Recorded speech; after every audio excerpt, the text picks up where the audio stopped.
अमीर ननद की गरीब भाभी। रीना एक मध्यम परिवार की लड़की थी, लेकिन उसकी भाभी शिवानी एक बड़े घर की बेटी। शिवानी की शादी अभिषेक से लव मैरिज थी। अरे भाभी, ये कितना अच्छा सूट पहना है आपने, काश ऐसा मैं भी पहन पाती। अरे क्यों नहीं रीना, वैसे भी तुम्हारा और मेरा नाम तो एक ही है, जब मन करे पहन लेना। भाभी, आपको आपके पापा ने कितने अच्छे कपड़े गहने दिए हैं। मैं उनकी इकलौती बेटी जो हूँ। बेटी तो मैं भी इकलौती हूँ, लेकिन क्या करे, पापा है नहीं, पता नहीं कैसे होगी मेरी शादी। तभी वहाँ शिवानी की सास आ जाती है। अरे क्यों नहीं करेगा भाई तेरी शादी धूमधाम से, आखिर जिम्मेदारी है तो उसकी। और वो दिन भी आ जाता है जब रीना की शादी तय हो जाती है।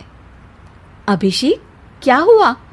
आप इतने परेशान तो कभी नहीं दिखे, कोई बात है तो बताइए मुझे। अरे शिवानी, वैसे तो शादी का सारा इंतजाम हो गया है, लेकिन गहनों का रेट तो आसमान छू रहा है। कैसे क्या करूं, कुछ समझ में ही नहीं आ रहा। थोड़ी देर में शिवानी अपने पूरे गहने अभिषेक के सामने रख देती है। ये लीजिए, गहनों का इंतजाम भी हो गया। अरे नहीं नहीं शिवानी, मैं ये गहने किसी हालत में भी नहीं ले सकता। ये तुम्हारे पिता ने तुम्हें दिया था, और तुम हो कि। तभी वहां सास आ जाती है। अरे तो क्या हुआ, इसकी तो हो गई ना शादी, अब किसे दिखाने हैं इसने गहने। सास गहनों का डिब्बा शिवानी के हाथ से लेकर वहां से चली जाती है। रीना की शादी धूमधाम से होती है और अब वो बड़े घर की बहू बन जाती है। वहीं रीना की शादी के बाद शिवानी और अभिषेक उसकी शादी के कर्जों से डूब जाते हैं। मैं सोच रही हूँ नौकरी करनी शुरू कर दूँ, वैसे भी पढ़ी लिखी हूँ, आपकी थोड़ी मदद भी हो जाएगी। वैसे शिवानी, कुछ दिन कर लो तो अच्छा ही होगा, क्योंकि ज़रूरत भी है। अब शिवानी भी नौकरी करने लगती है और घर खर्चे में अभिषेक का हाथ बटाती है। एक दिन शिवानी, रीना का फोन आया था, कह रही थी कि आने वाले त्योहार में उसके ससुराल जाना है। ठीक है माँ।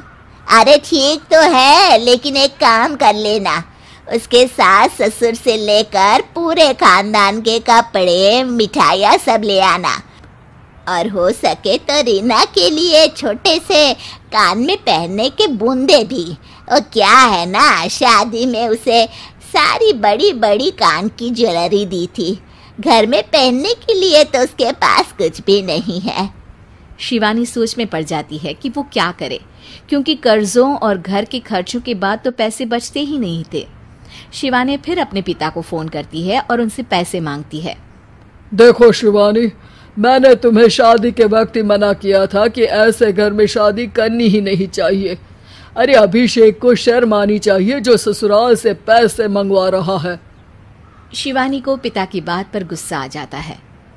आप मेरे पिताजी हैं और मैं परेशान थी, इसलिए आपसे मदद की उम्मीद की पापा। अभिषेक को तो पता भी नहीं है कि मैंने आपसे पैसे मांगे हैं। शिवानी सोचती है कि वो अभिषेक से बात करे, लेकिन फिर उसे लगता है कि वो टेंशन ले लेगा। तभी शिवानी की नज़र हाथ के कंगन पर पड़ती है, सीधे बाजार जाती है और उसे बेचकर ननद के घर ले जाने का सारा सामान लेकर आती है और सास के सामने रख देती है। हाँ ठीक है, लेकिन फल थोड़े और अच्छी क्वालिटी के होने चाहिए थे। शिवानी कुछ नहीं कहती, वहां से चली जाती है। एक दिन शिवानी, रीना का फोन आया था, बहुत रो रही थी। क्यों माँ, क्या हुआ? सब ठीक तो है ना उसके ससुराल में? अरे तूने तो उसकी नाक ही कटवा दी। अब मैंने क्या कर दिया माँ? कह रही थी कि बड़े घर की बहू है भाभी, जो कपड़े दिए वो ब्रांडेड भी नहीं थे।